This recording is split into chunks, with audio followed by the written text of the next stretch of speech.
Laurence roule depuis 14 ans avec une voiture diesel. Mais aujourd'hui, c'est décidé, elle va opter pour une citadine essence. C'est vrai qu'avant, il y avait quand même beaucoup d'écart, que maintenant, c'est quelques centimes en fait, entre l'essence et le diesel. Donc, je n'ai plus l'intérêt de prendre du diesel.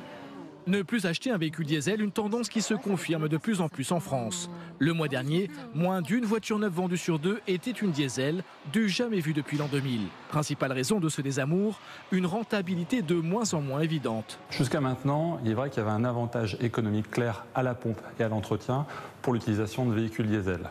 Aujourd'hui, les prix à la pompe se sont rapprochés.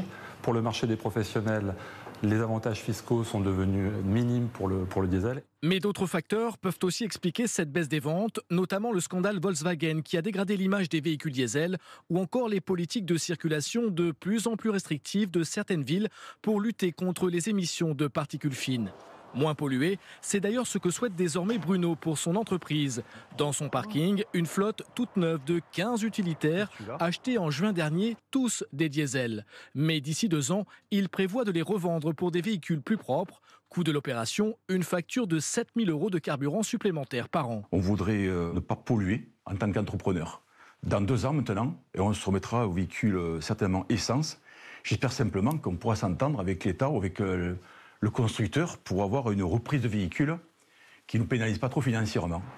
Aujourd'hui en France, si le diesel représente encore près d'une vente de voitures sur 2, elles ne seront plus selon les experts que d'1 sur 3 en 2020.